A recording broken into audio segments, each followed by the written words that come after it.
Ela tinha apenas 16 anos na época, mas já entrou no hall de uma das assassinas mais frias da Inglaterra vitoriana. Hoje eu vim falar pra vocês o caso de Constance Kent. Mais um caso vitoriano. Olá, pessoas, sejam muito mais bem-vindos a esse canal. Esse canal fala sobre casos criminais aos sábados, a partir das 10 da manhã. Então, se você caiu aqui nesse canal de paraquedas e ainda não se está fazendo que ainda não se inscreveu nesse canal, se inscreve no canal, já deixe seu like. E se você já é inscrito nesse canal, seja muito mais bem-vindo a mais um vídeo. Já deixe seu like também, compartilhe para os seus amigos, mas hoje eu vim falar para vocês sobre mais um caso vitoriano que eu amo falar sobre casos vitorianos. E hoje eu vim falar para vocês um caso que aconteceu em junho de 1860, há muito, muito tempo atrás, ou seja, bem na era vitoriana. E esse crime é da assassina Constance Kent, que matou o seu meio-irmão mais novo, que era o Francis Kent. Ele na época tinha por volta de 4 anos de idade, e aí você já consegue imaginar como é que foi a brutalidade do crime. Ele foi encontrado no mesmo dia, porém ele já estava quase assim, sem a cabeça, né? Quase que literalmente sem a cabeça. Já que ele foi encontrado com várias marcas de perfuração no pescoço, e quando eles foram encontrados, quando foram levar o corpo, a cabeça quase desprendeu do pescoço ali. A Constance, a princípio, foi condenada à morte, porém ela cumpriu 20 anos de prisão e ela morreu em 1944, completando já os seus 100 anos de vida em um outro país. Mas enfim, chega de enrolação, chega de blá blá blá e sem mais delongas, simbora pro caso de hoje, que eu estou muito ansioso. Constance Emily Kent nasceu no dia 6 de fevereiro de 1844 em Sidmouth, na Inglaterra. Seu pai era Samuel Savile Kent, que era um inspetor de fábricas do governo britânico,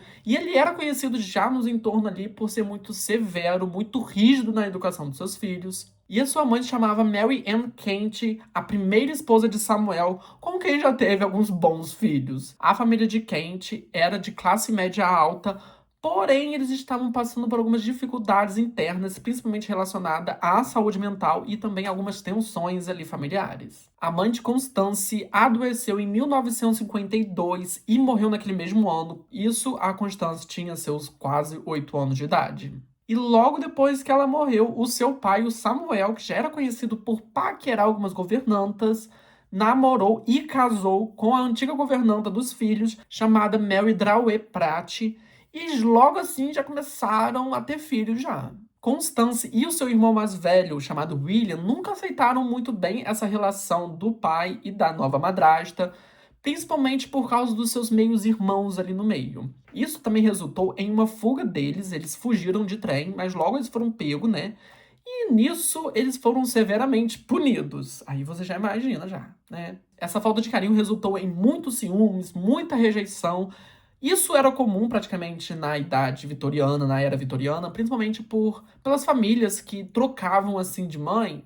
Acontecia isso, da madrasta não gostar muito da afilhada, da filha do antigo casal não gostar muito da madrasta, ou seja, isso era comum. Isso também fez com que a Constance fosse enviada a vários internatos, o que era bem comum para a época, principalmente para as famílias que tinham uma certa situação financeira muito boa.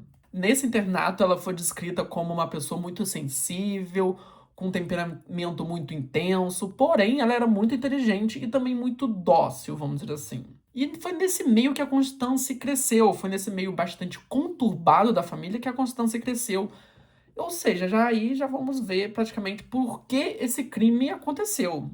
E aí que vem o crime em si. Em algum momento da madrugada do dia 29 para o dia 30 de junho de 1860, Francis Savile Kent simplesmente desapareceu. Mas já tinha alguma coisa de estranho acontecendo, já que antes da meia-noite do dia 29, o cão da família não parava de latir. Porém, só foi na manhã seguinte, do dia 30 de junho, que deram falta do garoto, já que a babá, que dormia no mesmo quarto que eles, chamada Elizabeth Golgi, foi acordar as crianças e simplesmente não viu mais o garoto ali. Ela, obviamente, entrou em desespero e, tipo assim, alertou aos familiares. Olha, o Francis, que tem 4 anos, simplesmente desapareceu. O pai e a Constance, que vale falar, tinha 16 anos na época do crime, procuravam o garoto desesperadamente, mas não tinha sinais dele. Com todo esse desespero, o pai de Constance, o Samuel, chegou a falar: olha,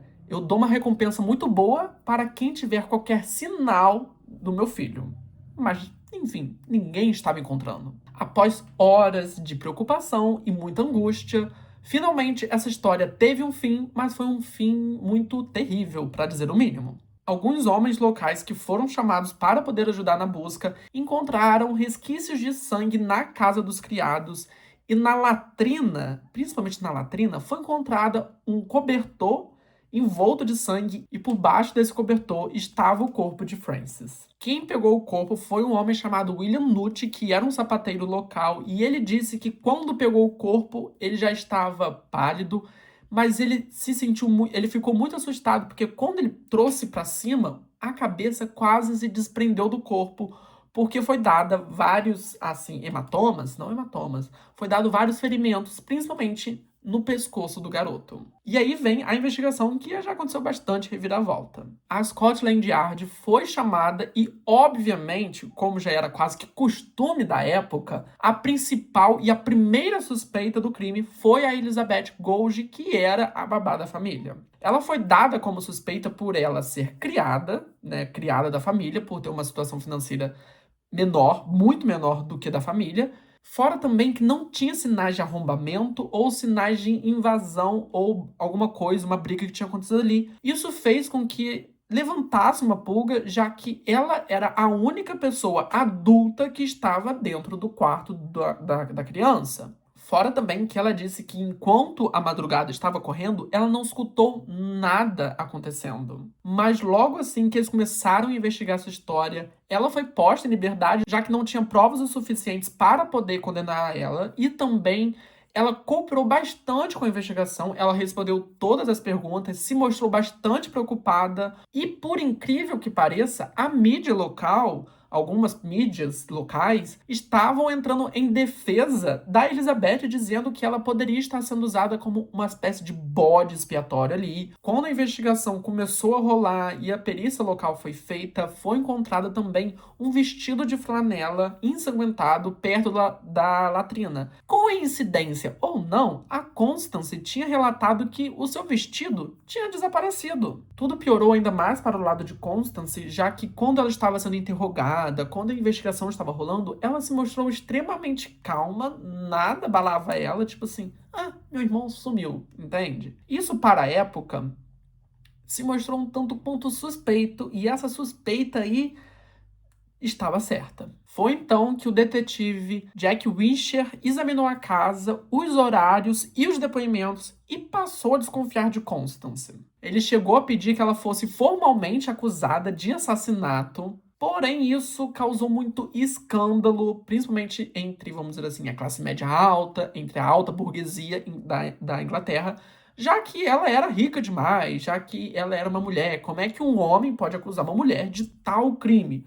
Hoje em dia a gente sabe que, assim, homem e mulher não diferem muito nesse quesito de assassinato.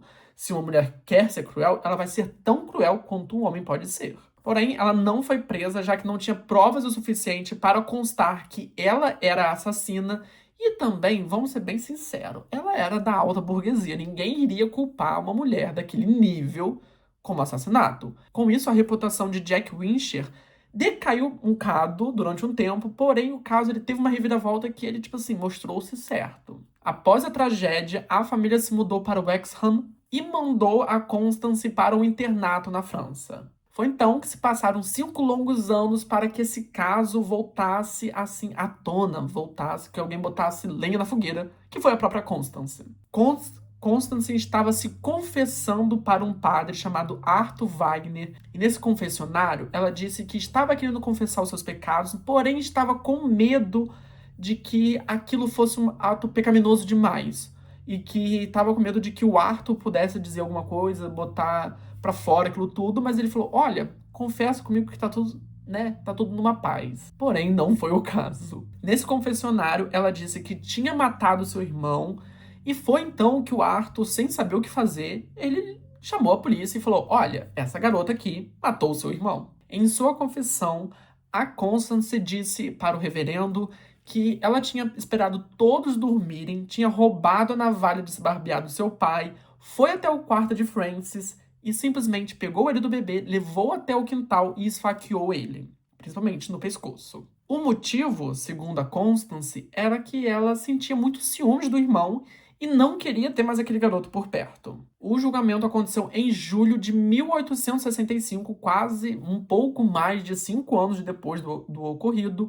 e não demorou muito, tipo assim, pouquíssimos minutos, menos de meia hora, para que ela fosse considerada culpada e sentenciada à morte. Porém, a rainha Vitória meio que deu uma intervida ali e disse que ela não poderia ser executada. Não se sabe o motivo, tipo assim, do porquê que ela fez isso.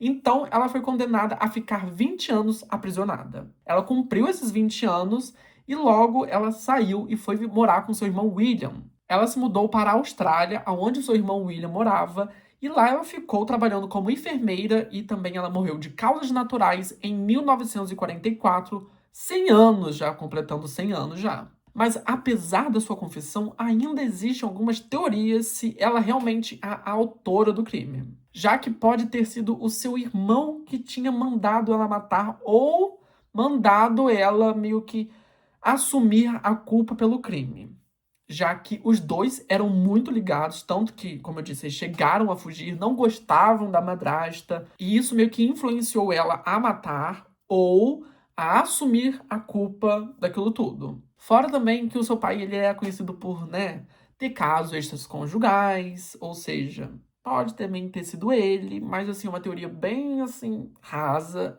do pai.